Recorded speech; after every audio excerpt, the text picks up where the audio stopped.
ಆತ್ಮೀಯ H16 news ವೀಕ್ಷಕರೇ, ನಾನು ನಿಮ್ಮವ MI ಅಥವಾ ಮಲ್ಲಪ್ಪ ಜೋತವರ್. ಆತ್ಮೀಯರೇ, ನಗಿ ಜೀವಂತಿಕೆಯ ಸಂಕೇತ, ಹೌದು ಅಲ್ರಿ? ನಗಿಯಿಂದ ಹೋಗಿಬೇಡ, ಹೊಗೆಯಿಂದ ತೆಗಿಬೇಡ, ದಗಿಯಿಂದ ಬಾಳಿಗೆ ಎರಡು ಬಗೆಬೇಡ. ನನ್ನ ಗೆಳೆಯ ಬ್ಯಾಸರಕ್ಕೆ ಬೇಡ, ಅದು ಗೆಣೆಯ ಅಂತದ. ವಿದ್ಯೀಕರಣ ಮಾಡಿ ಹೇಳ್ತಾ ಇದ್ದೀನಿ. ಗೆಣೆಯ ಬ್ಯಾಸರಿಗೆ ಬೇಡ, ನಗುವಾಗ ನಗು ಮುಂದೆ ಮನಪೂರ್ವಕ ನಕ್ಕಿ ಬಿಡ್ಬೇಕು ಅಂತೇಳಿ ಬೇಂದ್ರೆ ಅವ್ರು ಹೇಳ್ತಾರೆ. ಖರೆ ಅದು ಸುಳ್ಳಲ್ಲ. ನಗು ಮುಂದೆ ನಕ್ಕಿ ಬಿಡ್ಬೇಕು. ಆ ನಗೆಯಲ್ಲಿ ಅನೇಕ ಪ್ರಕಾರಗಳು ಮಾಡ್ತಾರೆ, ಏನೇನು ಮಾಡ್ತಾರೆ ನಿಮಗೆ ಗೊತ್ತದ. ಒಬ್ಬರು ಟೀಸ್ ಮಾಡಿ ನಗೋದು, ಅದು ನಮ್ಮನ್ನು ನಾವು ಟೀಸ್ ಮಾಡ್ಕೊಂಡು ನಗೋದು, ಅದು ಸಹಜವಾಗಿ ನಗೋದು, ಮಾತಿನ ಮಧ್ಯದಲ್ಲಿ ನಗೋದು, ಎಷ್ಟು ನಗೆಗಳು, ನಾನಾ ಪ್ರಕಾರದ ನಗೆಗಳು.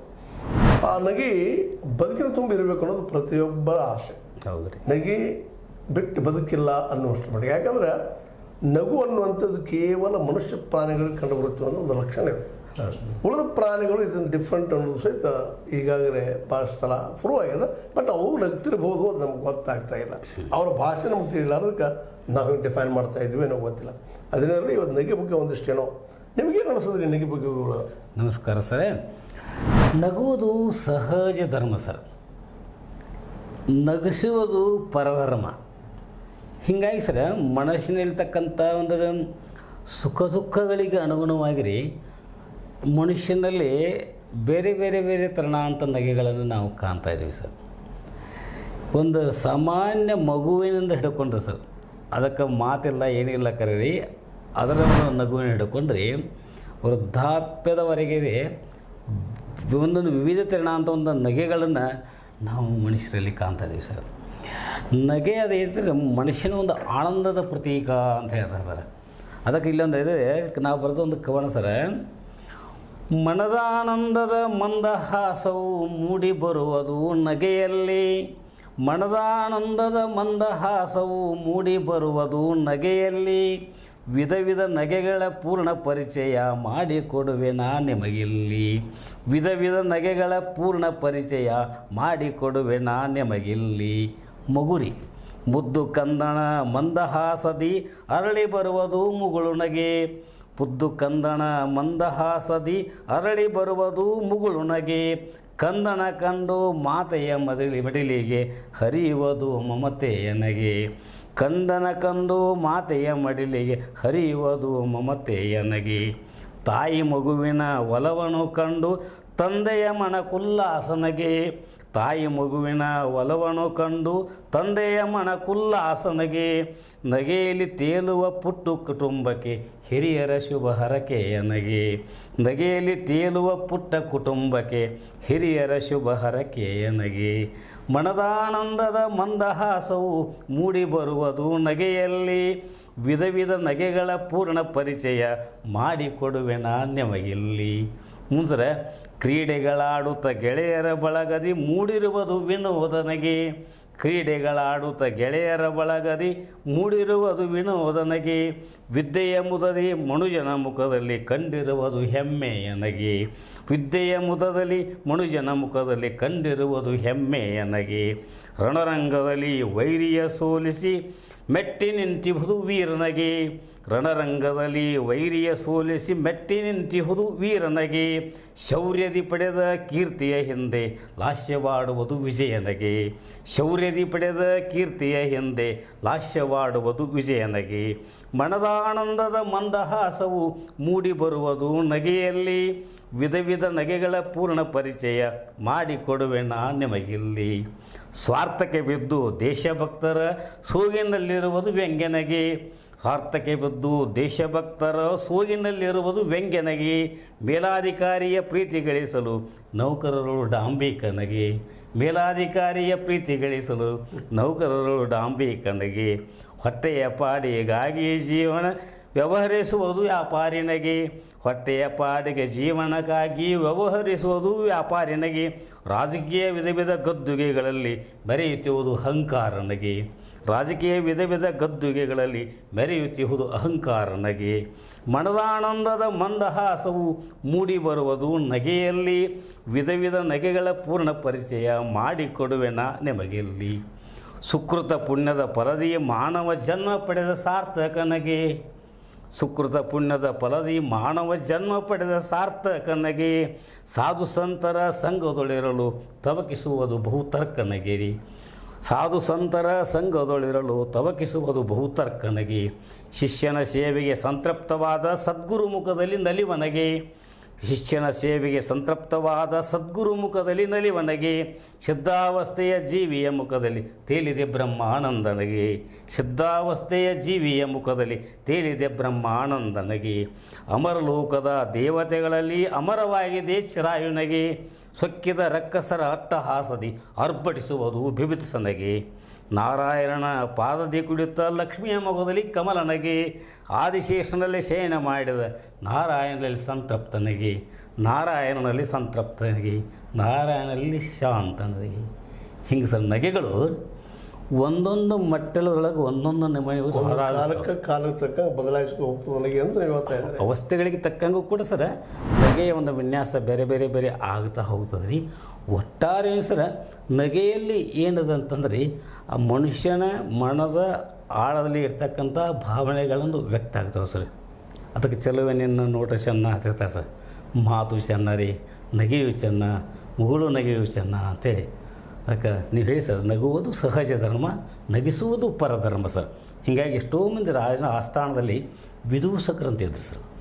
ಅವ್ರು ವಿದೂಷಕರು ಏನು ಮಾಡ್ತಿದ್ರು ಸರ್, ಅವ್ರಿಗೆ ರಾಜರು ಏನೆಲ್ಲ ಉಂಬಳಿಯನ್ನು ಕೊಟ್ಟು ಎಲ್ಲ ಹೆಸರು ಇಟ್ಟುಕೊಂಡು ಅವರು ಕೇವಲ ರೀ ತಮ್ಮ ಒಂದು ಮಾತಿನ ಒಂದು ಚಾಕಚಕ್ಯತೆಯಿಂದಾಗಲಿ ತಾವು ಹೇಳುವಂಥ ಕಥೆಗಳಿಂದಾಗಲಿ ರಾಜರ ಒಂದು ಆಸ್ಥಾನದಕ್ಕಂಥ ಸೈನಿಕರೆಲ್ಲರೂ ನಗಿಸುವಂಥ ಪ್ರಯತ್ನವನ್ನು ಮಾಡ್ತಾಯಿದ್ರು. ಇದಕ್ಕೆ ಉದಾಹರಣೆ ತಮಗೆ ಬೀರ್ಬಲ್ ರೀ, ರಾಮಕೃಷ್ಣವರು ಈಗ. ಹಾಂ ಸರ್, ಈ ಎಲ್ಲ ಹೇಳಿದ್ರಿ ನೀವು ವೈವಿಧ್ಯಮಯ ನಗೆಗಳು. ಹ್ಞೂ ಸರ್. ಅದೇ ಕಾಲಕ್ಕೆ ಬೀರ್ಬಲ್ರ ಬಗ್ಗೆ ಕೊನೆಗೆ ಹೇಳಿರಿ, ತೆನಾಲಿ ರಾಮರ ಬಗ್ಗೆ ಹೇಳಿದ್ರಿ. ಇವೆಲ್ಲ ಬದುಕಿಗೆ ಬೇಕಾಗುವಂಥ ನಗಿ ಅನಿವಾರ್ಯ ಅನ್ನುವಂಥ ನೆಟ್ಟಿನಲ್ಲಿ ಹೇಳಿದ್ರಿ.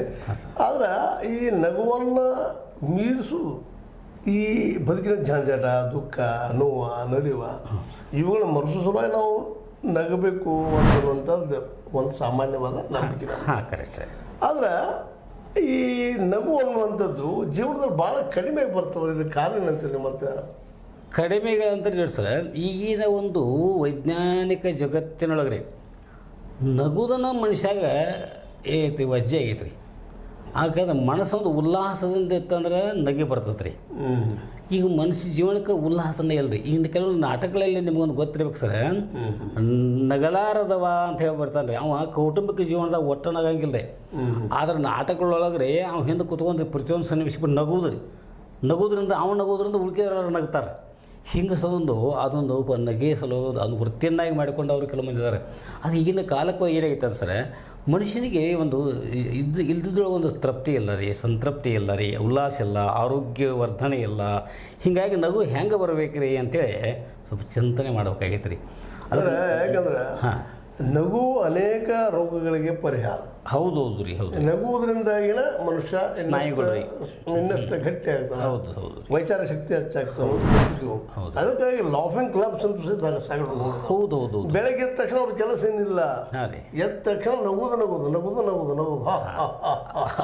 ಅದು ಒಂದು ದೃಷ್ಟಿಯಿಂದ ಸರ್, ಆರೋಗ್ಯ ದೃಷ್ಟಿಯಿಂದ ಅದು ಒಂದು ಒಳ್ಳೆಯದ ಒಂದು ವ್ಯಾಯಾಮ ಇದ್ದಂಗೆ ಅದೊಂದು ನಗುವುದು ಕೂಡ ಒಂದು ವ್ಯಾಯಾಮ ಇದ್ದಂಗೆ ಸರ್.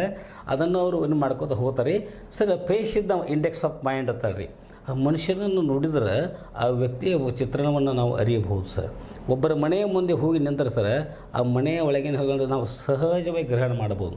ಹಂಗೆ ಈಗಿನ ಮನುಷ್ಯನಲ್ಲಿ ಏನಾಗೈತೆ ಸರ್, ಅದು ನಗುವನ್ನು ನಾವು ರೂಢಿಸಿಕೊಳ್ಬೇಕಾಗೈತೆ ಸರ್. ಆ ನಗು ಬರದೇ ಇದ್ದರೂ ಕೂಡ ರೀ ಸಂದರ್ಭಾನುಸಾರವಾಗಿ ಮನೆಯೊಳಗೆ ಅಂದರೆ ಸುಮ್ಮನೆ ಅಂತಂದ್ರೂ ಸಹಿತ ರೀ ಒತ್ತು ಆ ಥರ ಒಂದು ವಾತಾವರಣವನ್ನು ನಾವು ಸೃಷ್ಟಿ ಮಾಡ್ಬೇಕು ರೀ. ಕೌಟುಂಬಿಕದೊಳಗೆ ಸಹಿತ ರೀ ಈಗ ನಗೋದಂದ್ರೆ ಎಲ್ಲ ಆಗಿ ಸುಮಾರು ಥರ ಆಗಿಬಿಟ್ಟೈತೆ ರೀ. ಅದು ನಾವೇನು ಮಾಡೋದು ಒಂಥರ ಪ್ರಫುಲ್ಲಿತವಾದಂಥ ಮನಸ್ಸುಗಳನ್ನು ಮಾಡಿ ಮಕ್ಕಳಿಗೆ ಸಣ್ಣ ಸಣ್ಣ ಕಥೆಗಳನ್ನು ಹೇಳಿರಿ. ಯಾಕಂದ್ರೆ ಅವ್ರಿಗೆ ನಗುವಿನ ಒಂದು ಬುಗ್ಗೆ ಚಿಮ್ಮಬೇಕು ರೀ. ನಗುವಿನಿಂದ ಏನಾಗೈತೆ ನೋಡಿ ಸರ್, ಶರೀರ ಕೂಡ ರೀ ಆರೋಗ್ಯ ಬಂದಿರ್ತದೆ ರೀ. ಅದಕ್ಕೆ ಸರ್ ಏನಾಗೈತೆ ಅಂದ್ರೆ ನಗು ಒಂದು ಔಷಧಿ ಹೌದು ಸರ್. ಅದನ್ನು ನಾವು ರೂಢಿಸಿಕೊಳ್ಳಲು ಬೇಕ್ರಿ.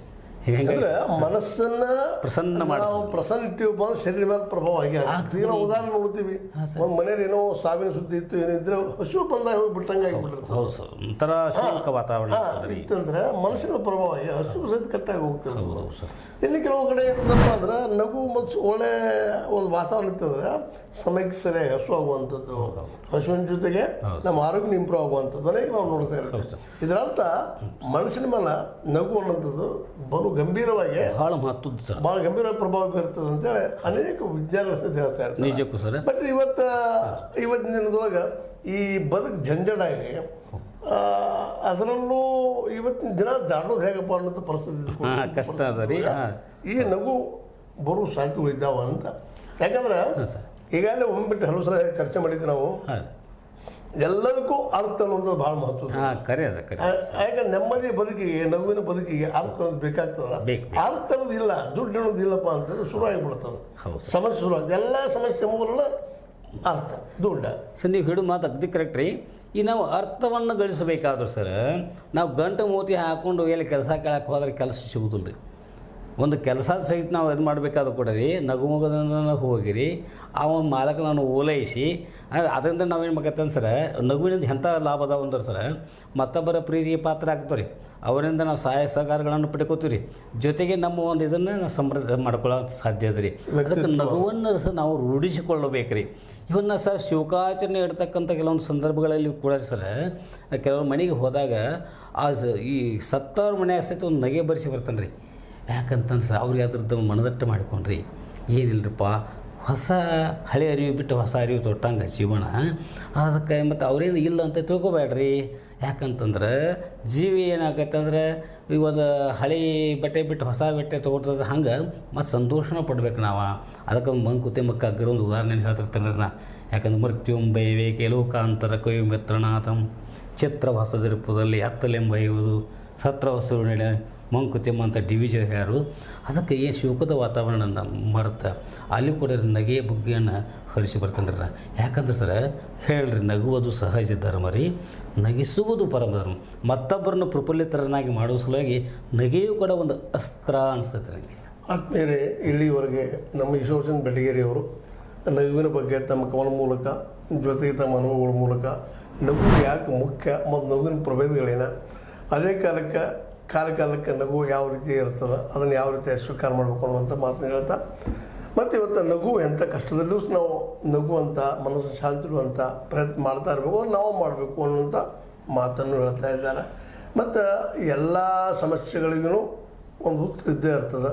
ಆ ಉತ್ತರ ಪಡಿಸುವಾಗ ಗಂಭೀರವಾಗಿ ಇರೋ ಜೊತೆಗೇನು ನೀವು ಅದೇ ಕಾಲಕ್ಕೆ ನಗುವನ್ನು ನಿಮ್ಮ ಆಶ್ರಯ ಮಾಡಿಕೊಂಡು ಅದು ನಿಮ್ಮಲ್ಲೇ ಅಳವಡಿಸ್ಕೊಂಡು ನೀವು ಬದುಕಿದ್ರೆ ಇನ್ನೂ ಸ್ವಲ್ಪ ಸಮಸ್ಯೆಗಳನ್ನು ನಾವು ಸುಲಭವಾಗಿ ಸಾಲ್ವ್ ಮಾಡ್ಬೋದು. ಮತ್ತು ಸಂತೋಷವನ್ನು, ಜೀವನದ ಮುಖ್ಯ ಗುರಿನ ಸಂತೋಷ ಪಡುವಂಥದ್ದು ಅನ್ನುವಂಥ ಮಾತುಗಳನ್ನ ಹಲವು ರೀತಿಯಿಂದ ಹೇಳಿದ್ದಾರೆ. ಅದು ನಿಮಗೆ ಲೈಕ್ ಆಗಿರ್ಬೋದು ನಾನು ತಿಳ್ಕೊಂಡಿದ್ದೀನಿ. ಯಾಕಂದರೆ ನಗಿ ಅನ್ನುವಂಥದ್ದು ಎಲ್ಲರಿಗೂ ಸಹಜವಾಗಿ ಸಿಗುವಂಥ ವಿಷಯ ಅಲ್ಲ.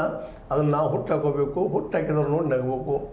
ನಗು, ಆಶ್ಚರ್ಯ, ಬಿಭತ್ಸ ಇವೆಲ್ಲ ನೋಡಿ ಆಯಾ ಕಾಲಕ್ಕೆ ನವರಸಗಳಲ್ಲಿ ಇದು ಒಂದಾಗ್ಯದ ಹಾಸ್ಯ ಅನ್ನುವಂಥದ್ದು.